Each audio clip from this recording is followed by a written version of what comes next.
I definitely saw a lot of similarities to other past horror films, which I feel like was the director being a fan and maybe trying to do subtle homages, or maybe it was, it's just if you're inspired, or, there's a certain work of horror that really stuck with you, there's probably an element of that that's going to come out in what you create. But especially in the last act, I got a lot of Nightmare on Elm Street vibes. I was gonna actually ask you about that. Did the movie appeal to you on some level because of your fandom for The Nightmare on Elm Street? Was it just the first one you loved, or do you love the Oh, whole franchise? I love them all except for that horrendous remake. Which, funny thing, and Kyle Gallner, who is one of the leads in this movie, was in the horrible remake, but he was one of the only good things about it. Oh, which character did he play? He was Joel. So I'm a big fan of his, so I really liked him in this too. He's done a fair amount of horror, actually. He was the cop.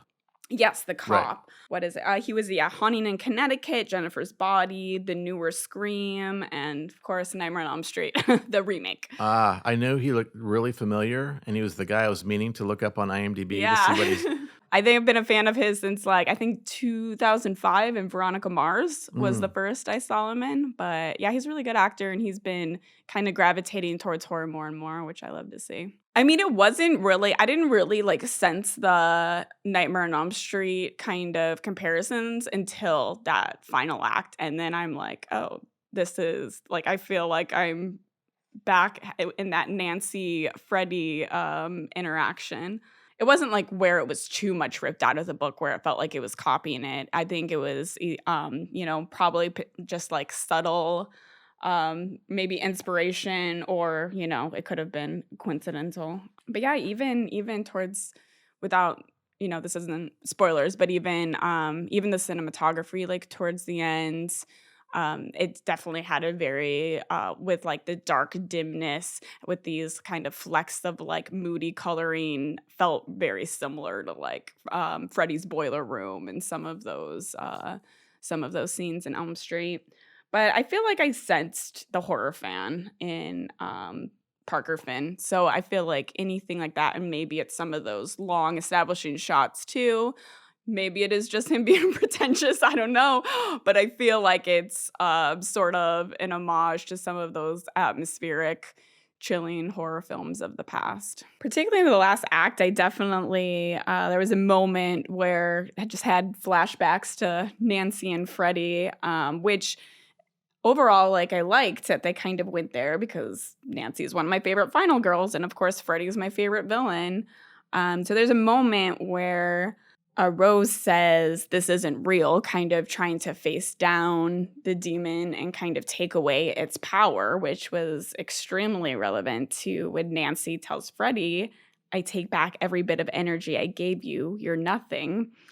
So whether this was an intentional homage or not, as a Elm Street fan, I did like this moment, and that she was essentially standing up to her demons. Of course, it, didn't really have the same effect as when Nancy did it. And of course, you even compared our demon to Freddy at one point. So, and especially as we get to that monster form at the end, there's definitely some very, I don't know, Freddy Krueger reminiscent moments. Could be me just seeing these things because it's my favorite horror film. But it could have been one of those moments where it was intentional, or just subconsciously, maybe that was a film he was inspired by. And but yeah, there was a few moments throughout the film where you kind of see whether it be copying or intentional homages or what have you. But there was a certain, I want to view it maybe as a horror fan's love letter. Maybe it was just not enough originality. And I can see that for everything that I think was really well done, there wasn't quite enough freshness or original takes. I think probably what felt the freshest and most like it could be I don't want to say totally new territory, but something that was this filmmaker's voice was kind of the initial setup with just, the feeling alone and no one knows what you're going through for some of the mental health patients. And even though I liked that setup and it kind of connected with the trauma, it still didn't fully come full circle or really go far enough with it. If you would like to join our Society of Grotesquerie and Loathing, please subscribe and give whatever form of like or approval the platform you are on provides. Comment your wretched thoughts below, along with what you would like us to expose in future episodes. Keep our podcast suffering on by finding it in your cold, black withered hearts to support us on Patreon. A link to our PayPal is also below for one-time donations of any amount. It was nice knowing you.